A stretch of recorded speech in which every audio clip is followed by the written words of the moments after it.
గతికితే అతుకదయ్యా అందు నీకేది గావలె చెప్పుమా చాలా పెళ్ళిలాయెను ఏ మామ నాకిట్లు చెప్పలేదే ఇది ఎట్టి ధర్మమేమో విపులముగా చెప్పుము మరదులారా పెళ్లి గావలెనల్లచో ముందుగా అన్నమును గతకరాదు అన్నమే ముఖ్యమైతే కన్యకను ఇప్పుడే మరచవయ్యా అటులైన వైశ్యులారా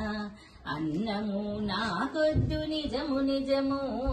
కన్యయే నాకు ముఖ్యం అందుకై మాగమున వచ్చెదనెను వైశ్యభాలుర మాటలు సత్యమని రారాజు తలచెనమ్మా తక్షణము సైన్యంబుతో రాజు తన స్వస్థానమునకేగెను వైశ్యులందరూ ఊడిరి ఇప్పుడెట్లు చేతుమా యోచించిరి యువజనా సంగమంతా యుద్ధము చేయుటే తథ్యమనిరి వెంటనే వాసవాంబ చక్కని ఉపమానమిటు చెప్పెను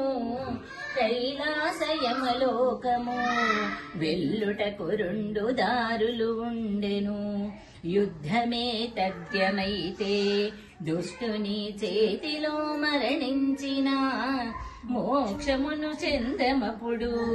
మనకును యమలోకమే తథ్యము దుర్మార్గుడయ్యుండిన సైంధవుడు అభిమన్యు చంపెనయ్యా సన్మార్గుడయ్యున్నను అభిమన్యు యమపురికి చేరెనయ్యా హిరణ్యకశిపరాజు పలుమార్లు శ్రీహరిని దూషించిన హరిచేత చచ్చినయ్యా మోక్షమును వెంటనే పొందితాను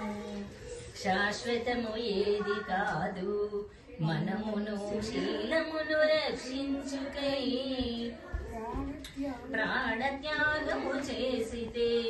ముందును కీర్తి ఆచంద్రార్గము కుసుమ శ్రేష్ఠియు వెంటనే అందరకు తెలియపరచుట కొరకునై చాటింపు వేయించెను వెను వెంట వచ్చెను వైశ్యులంతా అంతటను ఆర్య వైశ్య సభలను విన్నగా గావించిరి వాసవాంభతో సైతము అగ్నిలో త్యాగమే మంచిదనెను